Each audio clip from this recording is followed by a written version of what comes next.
everyone has been having some conspiracies over, but now confirmed. So, 请乌兹来到台上，请神。你说什么？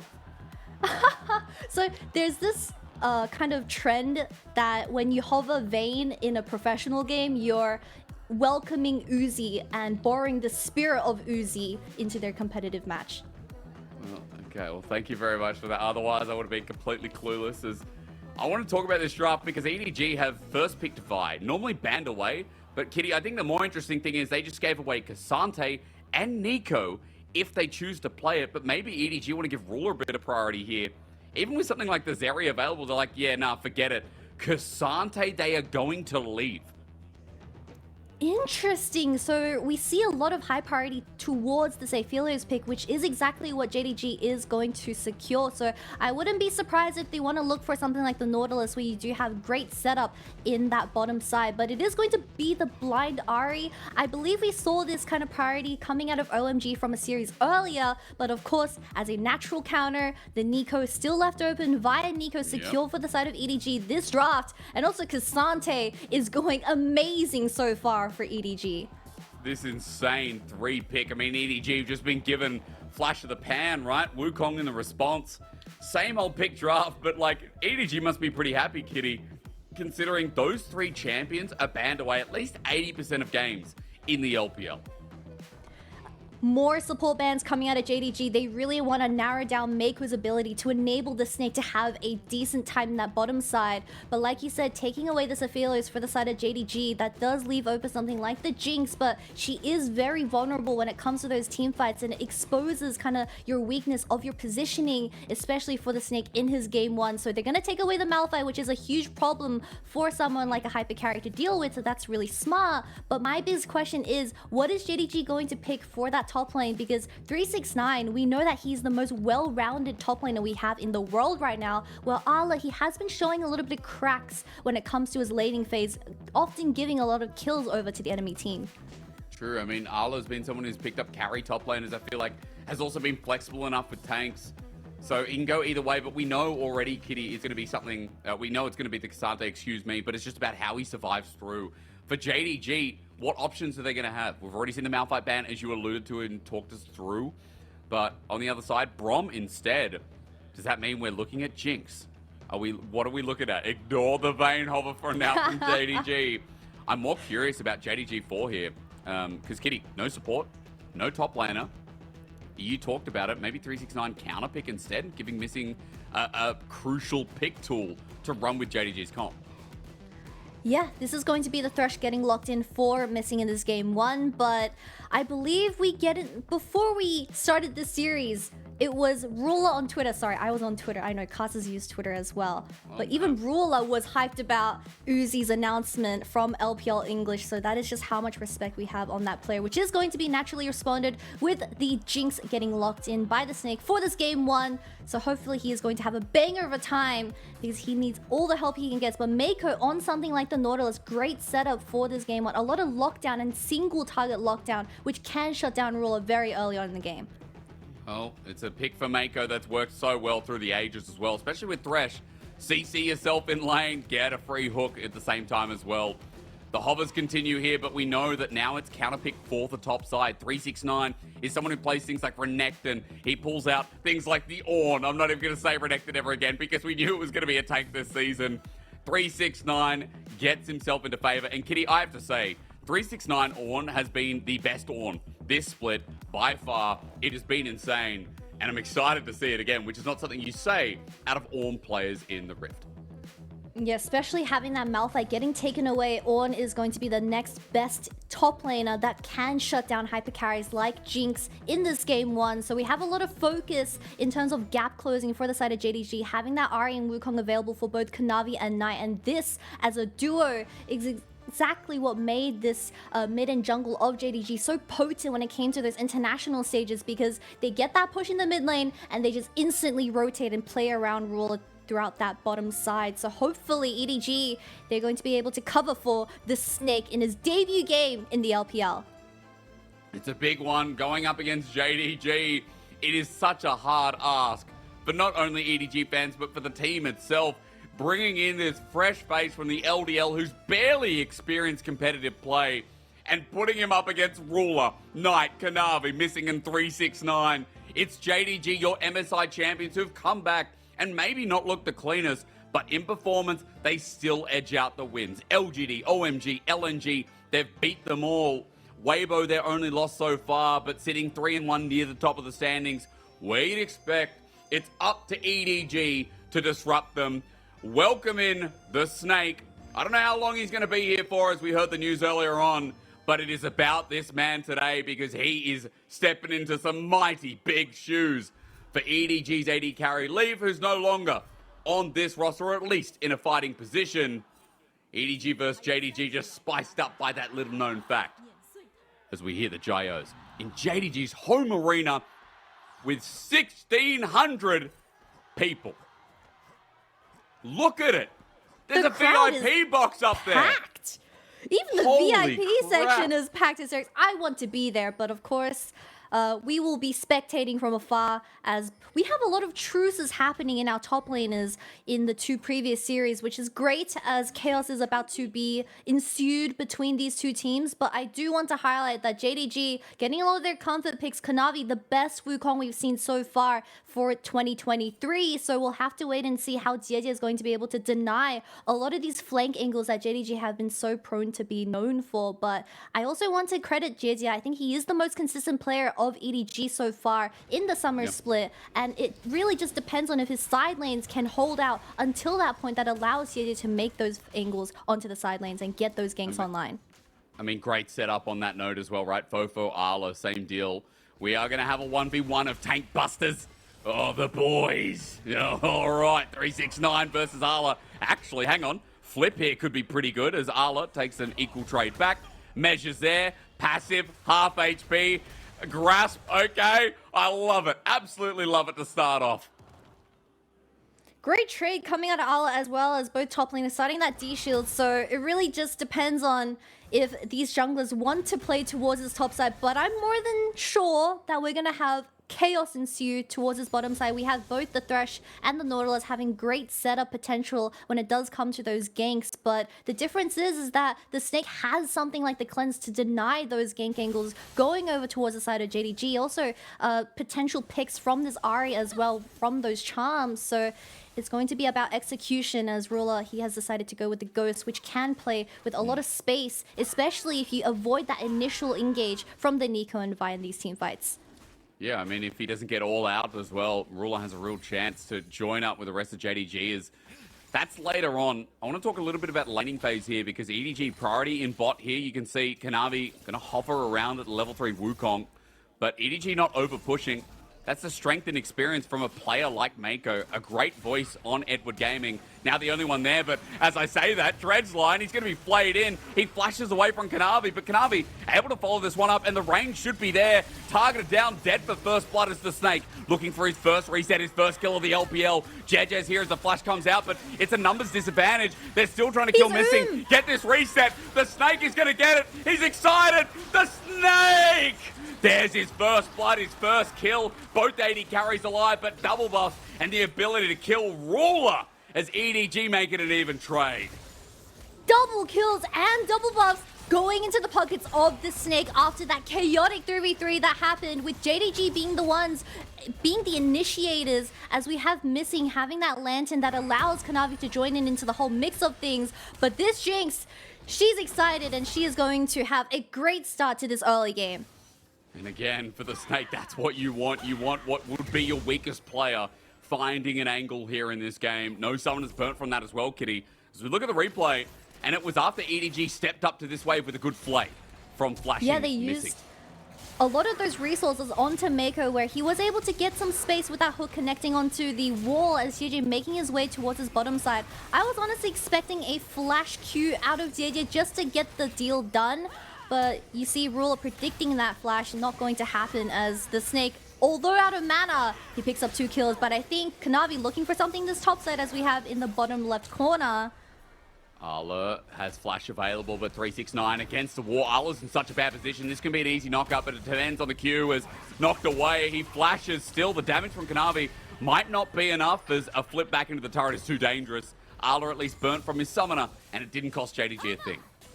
But he doesn't have that TP, so this is going to be a wave pushed in for the side of 369. You see Jiejie getting spotted out on wards, so JDG, they are going to avoid this trade-off gank for the side of EDG.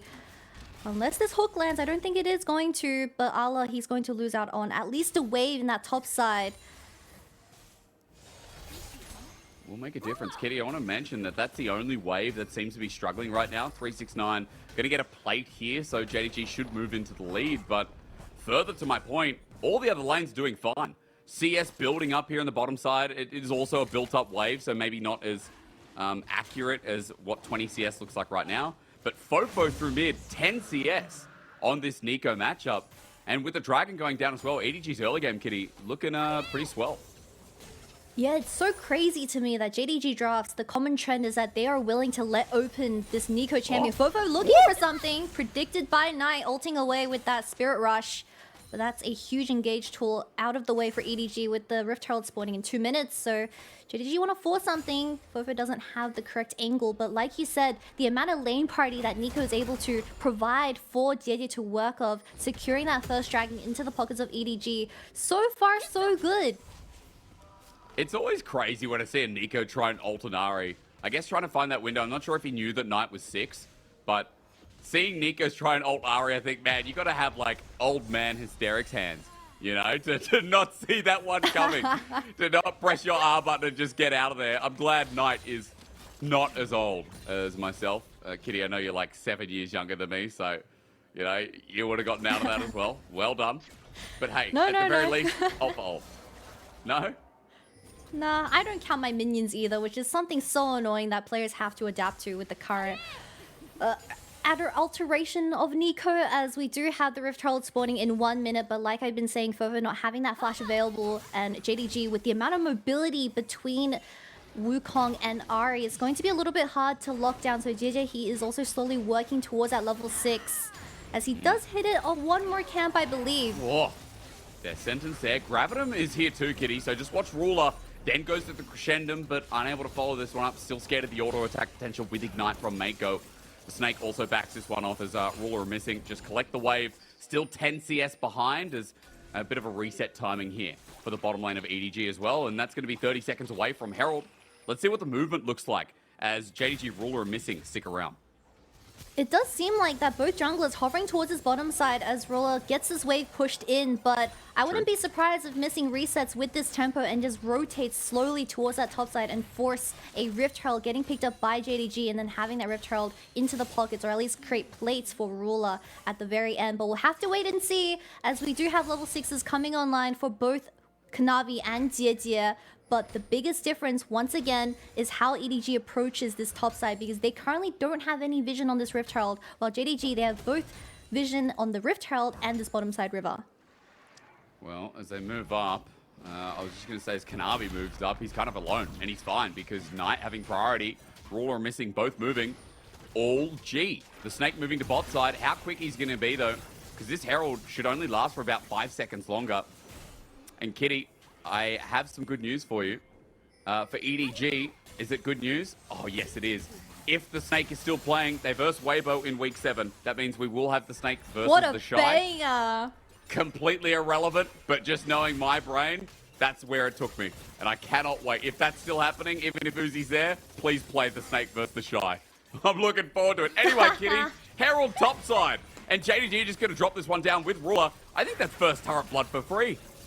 Yeah, and of course, JDG is the team that will send their top side towards the bottom and then get this Rift Herald and 5 plates into Ruler's pockets with that red and white available for the Aphelios as well. However, EDG making a response play towards that bottom side, I don't think they have what it takes to kill off 369.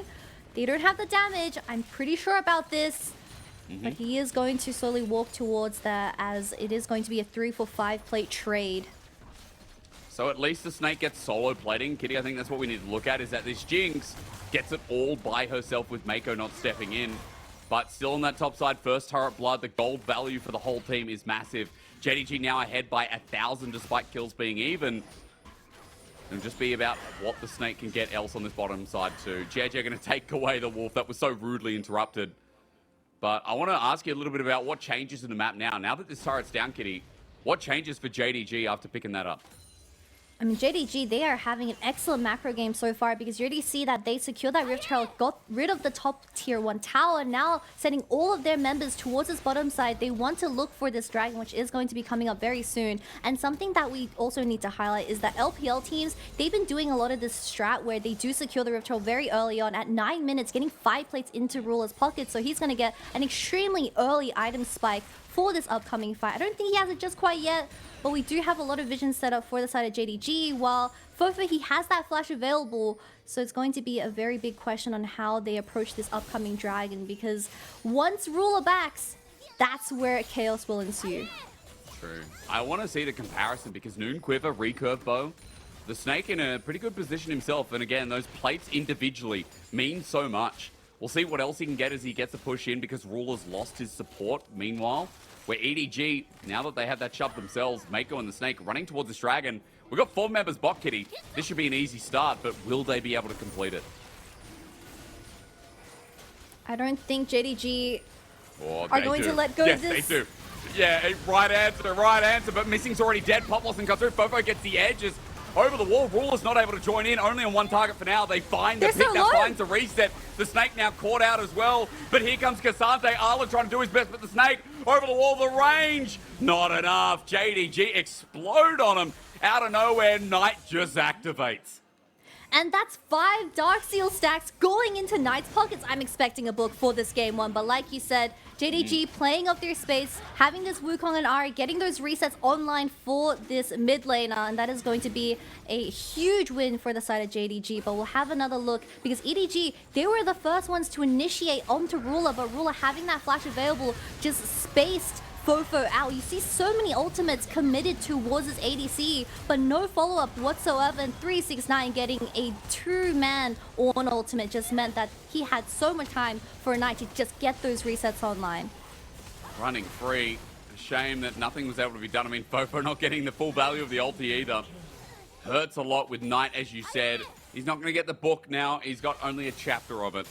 But 2-0-1, the bounty is available. Storm Racer picked up, as you were talking about, from Ruler before with all the gold put in his pocket.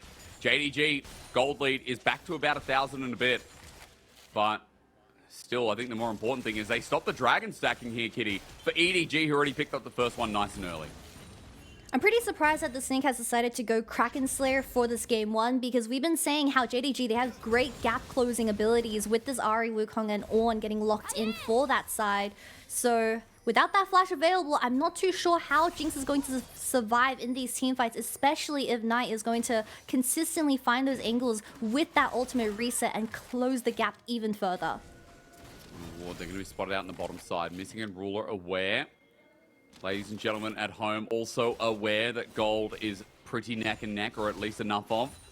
Herald coming up in a minute 30. Everyone keep your eyes on that top side as JDG control vision. As Meiko, dredge line, nicely done. It connects. Depth charge as well. They're full committing, but under the turret, Meiko almost there. The ulti from the Snake not going to connect onto Missing. And Ruler turns it around. Oh dear, oh dear. Welcome to the LPL. JDG will be serving you today. How may they take your order? A quick 2-0 for the side of JDG as they commit the TP from Knight, and that is going to be another 3 plates, or at least 3 plates for Ruler into this game, so collecting around 5 for him. The guns. Oh, dear is he going to get Lord. all 5? Oh no, this is terrible for the Snake. Guys, I don't have a good feeling about this. I mean, honestly, the fact that Ruler is now approaching, he won't get all 5, Kitty, but this is a 4th. Just like that. JDG take an inch, then they go on to take the mile, as this was an engage all in from Meiko. Yeah, you see all the spells getting committed onto Missing, but in return, Meiko is the one that was overcommitted, while we also have just the reinforcements from JDG. The Snake not having that flash available from the previous dragon fight just meant it was going to go terribly for the bottom lane. Help them. Wide flank. Gonna get ultied. All he has to do is show, so he's trying to buy time. No grab him here. Pops the ulti. Jed still has an ulti. Uses it on the Wukong. But Meiko here needs to lock down Ruler. Where's the dredge line? Where's the mana? Ruler has none. The range ulti. What? Dodged away from. Man, the bottom lane of JDG is just getting this game to them. It's insane how well they're doing despite the lane.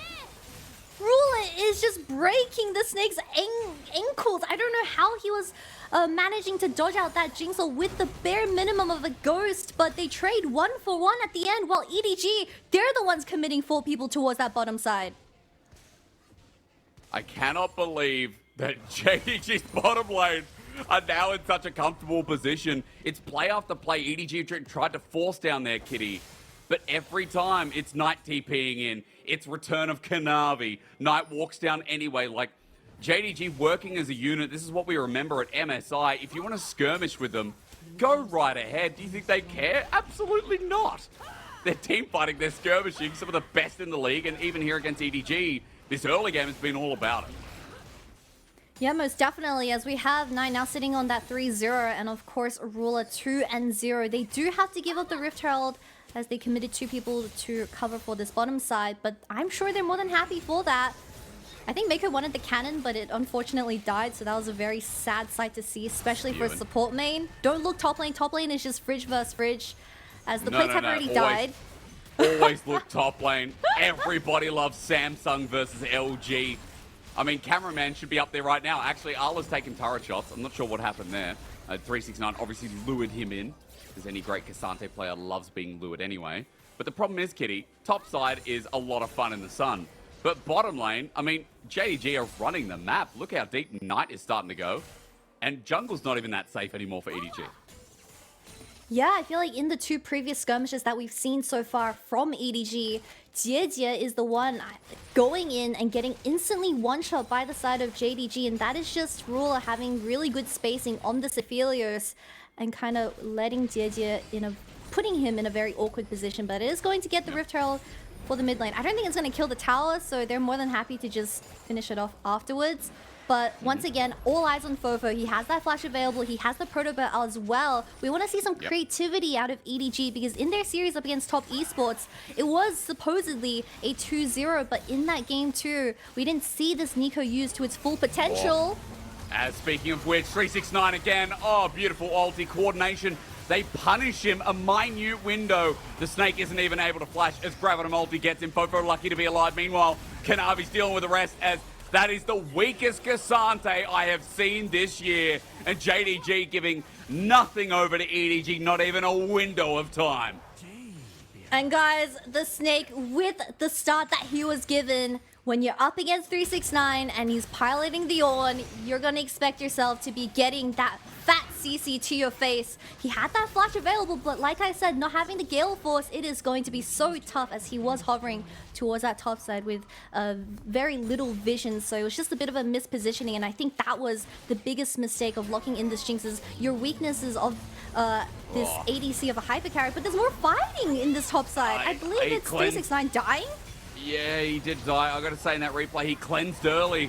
The Snake cleansed half a second early of the Graviton, so Ruler was still able to get it off. He had to stand there. Wasn't able to flash away from 369's ulti either.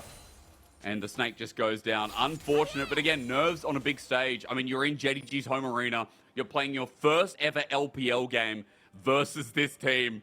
The fact that he's been able to CS fine and be able to keep his nerves in the bottom lane, even have some kind of impact, I think is already incredible enough. But JDG, the story we're going to tell them about, it's 4K, it's 3 turrets to 0, it's 2 dragons to 1. JDG putting on a show, as Knight now has the book in hand as well. That's going to count as his second item here in a game that's just looking JDG favored all the way. I feel like EDG, they have to be the ones engaging first. You have so many great abilities. Count your minions! Oh my god, FoFo! Okay, he didn't manage to get that CC onto Ruler. Ruler started counting in the middle of everything. Yeah, but he's yeah, counting minions. He's this definitely is a different counting. Team, it's amazing over the past couple of days of LPL. Like, we've seen NIP, I think RA fell to it. Like, people don't count minions, especially with Nico in the meta, and it always sucks. This is the replay of how 369 got caught out. Yeah, 369 overstayed a little bit, as he was spotted out by that single ward that EDG had available on the map. That is their only ward, by the way, while we have JDG committing towards that bottom side. So it's really nice to have FoFo picking up another kill, but still, it's not going to be enough, as I say, EDG, they have to be the ones initiating first. They can't let 369 being the one engaging, because you have the Meiko, you have a great counter to stop Kanavi and 369 from popping off in these team fights, but unfortunately, when your ADC is the one getting caught out of position, that cleanse is going to be so valuable. We'll have to wait and see though, because I don't want to put any full stops just quite yet. We've seen Jinxes pop up once they reach that 3-item stage. I mean, again, we know that 3-item stage is when Jinx has at it. We saw Hope earlier on, Kitty from WE, run the game from then on, but is the Snake going to be at 2 items before Ruler's at 3? That's a question right now in front of us. Ruler is so far ahead on his Aphelios. Knight on this Ahri is doing wonders as well. And we've got to look at what's up on the map. Baron is there for a team that has this Fed Aphelios. So right now, it looks like JDG setting up Vision, trying to lure EDG in for the fight that should end. All other fights is missing. Pretty close on the hooks today. JDG utilizing their priorities that they've been able to secure from getting that mid tower and placing down their vision towards this top side. EDG, they don't have anyone that can tank the initial hook from missing, so it's going to be very scary. And I think without vision for this Vi and Meiko to work off, I mean, you can already tell that EDG, they're playing more reactive than proactive on this map. And I feel like that is one of their biggest weaknesses, as Baron's just going to get started by JDG, and they have no idea that this is a 21-minute Baron start. I mean, the Snake can ulti here, which he's probably going to, let's be real. But as they spot it out, this ulti ain't going to do too much as EDG coming late into the position. There's the hook missing to turn it around. Meiko flashes out already. Ulti's going to be late from the Snake, or not at all, as Baron just goes down. Missing again, finds FoFo. JDG can do no wrong as Ruler ults off the side. Guess what? FoFo's dead, Meiko's dead, and Arla tries to Cassante. But you know what? For once, Cassante will yield. JDG making sure that this champion doesn't get to play the game. And just like that again, we are bowing down to the Kings. You already see JDG working towards his mid tower and also that top side. EDG not having what it takes to clear out these waves. Knight's looking for an angle. But can you do anything? I mean, look, the Snake zones out, at least gets 369. Okay, that's good. Maybe confidence booster to zone them off, but the problem is they're already away. They got the turret. Members of JDG waddle out of there with a 7k gold lead at 22 minutes with Dragon coming up in 35 seconds. We'll have to see if EDG can snag that one away from them with 369 being dead for 25. We do have a lot of stopwatches available for the side of EDG, jungle, mid, and ADC. So even if the initial engage goes well for the side of EDG, you have to wait for those cooldowns to come off. Missing does get caught out here. Yeah, maybe a bit disrespectful. Hook connects. That means Jed just stands in place. This might even open up the Dragons. FoFo TP's in as well. Missing not paying the respect with the turret being on an inch of its life. So now, Dragon, a very real possibility as JDG want to TP in and find out. Will 369 regret this? Everfrost, Charm? Not at all. Ornn doesn't die. Look at that gun as FoFo pop blossoms up. But again, the weakest Meiko I've seen this split, as JDG will just not let them do anything. I tell you what, I don't know how much they charge for an hour of their cleaning service, but they do a bloody good job. Best in the state, best in the country, best in the world. That is the maid you want in JDG. I also love maids, hysterics. That's good, because I'll tell you what, this one, I think pretty reasonable for the price. They'll do any job, anytime, anywhere. They can't put a foot wrong. The best services that we have provided on the Rift as well. But we see the Snake getting that passive reset from this tower. So missing being a little bit disrespectful and Jiejie committing that flashing Q onto the support. But FoFo, this Meiko, we don't see the same results as we usually see out of this champion because JDG, I feel like they've kind of figured out how to play around this champion. Look at the spacing that they've been able to create to avoid that initial ultimate out of this champion. And it kind of just makes FoFo look a little bit goofy in these team fights. I mean, Ruler especially, his tippy toe wasn't even on the edge of it as Everfrost, Knight looking to solo, but even with ulti, he's like, nah, don't worry about it, we're fine. He's going to get the wave instead, just zoning FoFo out. He's got 21 stacks on his Book of Death. This is what you want to see out of JDG. I think some of their games so far, Kitty, have been questionable, like tough wins. But this is looking like one of their most convincing games. This is looking like JDG that went to MSI and won the whole damn thing. This is looking like the JDG we know and love, and against EDG, who aren't really a bad team, who should be a playoff team, despite their 80 carry today or whatever you want to think of him, they have made it look like it's night and day difference in skill. Coming into the summer split, we got a little bit worried because their first game going against Weibo Gaming, a clean 2-0 taken away by Weibo. And then, of course, them dropping that single loss up against LGD. Not the team of the highest rankings that we've seen so far this year. So we thought JDG a little bit inconsistent. Jiejie's caught our position, I think. I know, he came for the flank for this one on the Ruler. He'll get the stopwatch out of him. It's an attempt from EDG's Pop Blossom finally hits the mark, but one of the damage sources, one of the pick sources is dead. Arla's trying, but even as Ruler flashes in, it's too late for that. The Snake is hooked in, and another welcome to the LPL. A quadra kill for Knight is well deserved. And JDG in 25 minutes. They've done the dusting, they've done the wiping, they've taken out the trash, they've taken out the recycling. They can leave game one with their heads held high. This job only took 26 minutes of their time. And I'm just reading through the script because there's 25 pages in it as Knight ends the game, like you said, with that quadra kill on the Ahri. And this is why, JDG, you don't give over the Wukong and the Ahri, as you are going to get demolished for this game one. It was such a beautiful display. I mean, Ruler, bit of a scumbag for taking the pentakill, I believe, at the end. But hey, at the very least, you know, Knight getting his well-deserved merit. Knight had such a great game, and Kitty, it's nice to see, I guess, an Ahri in the LPL play so cleanly when we have had today a couple of silly Ahris, at least one from my bad memory. But it's nice to see Knight, you know, clean things up. I think overall what we saw, though, was that Kanavi always had a response for Bot. Bot was so hard fought by Jiejie. He's always down there. But JDG committing everything, even the TP at 10 minutes, for Knight to respond and for them to make sure the Snake and Meiko weren't going to take over. And at the very start, I mean, EDG were the ones that got that winning fight in the 3v3, getting those kills into the Snake. But like you said, those counter ganks from Kanavi, denying all of those engages from Jiejie, and then having that kind of swapping lane where it put Ruler on a 5-plate advantage and then putting him back to the bottom lane and securing another 4. I mean, that is just a plan for disaster. But I think the Snake definitely kind of not as chaotic as we expected, but definitely there are still things to work on, and I think Meiko getting 4 support bans or something thrown onto him was a bit of a narrow down, as I think they need to stabilize through those team fights.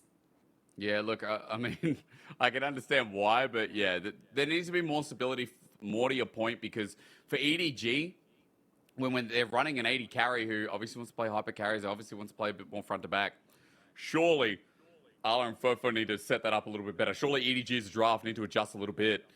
It's curious, though. I think his debut wasn't that bad, Kitty. It's hard when, as a team, how are you going to set yourself up? What are you going to do when the whole world is crumbling, when JDG is so good to playing anti-bot in that comp? Getting thrown into the deep end for the Snake in this game one, but let's all be real, this is kind of what we expected going against Ruler. But I do want to highlight that JDG, one of the best team fighting league teams that we have in our league when it comes to how they kind of play with their spacing. A very great slow team when it comes to approaching those 5v5s. But we take another look at the damage. FoFo did a lot of damage, but you have a Thresh Hook thrown at your face, you have an Ahri thrown at your face. The Snake was very far behind in every single team fight, so it was very hard to kind of get everyone into your little ultimate, as we see JDG just having that spacing once again and playing around this Nico champion perfectly. At least he got his first kill in the LPL. In fact, he got 2 of them.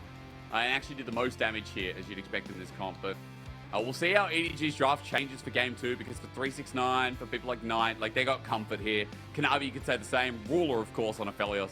Really, Ruler on anything that is Zeri or Aphelios just feels right about now too. What more can you say rather than that JDG just had a clean game of it? Couple of moments EDG found picks, but we look at JDG playing one of their best games since they're back, playing a clean game of League of Legends, and all you can say is that, man, you need to find something to stop JDG from pulling the tempo for themselves, because otherwise they'll just take over like that, and as soon as JDG get a lead, they don't drop it. Yeah. And I'm really happy that JDG proved me wrong. I was going to say that JDG, they've been looking a little bit slow in terms of how they approach the early game. They were more willing to do macro than team fighting, but they decided to fight fire with fire, especially around that second dragon, I believe, and they just took the entire game out of control. And of course, getting those kills into Knight's pockets, getting that Dark Seal rolling, and especially for those items online, getting online for Ruler as well. It was a very good game one. Hopefully the trend continues. Hopefully, we'll see if EDG have anything in the tank, because we're going to have a break, then return.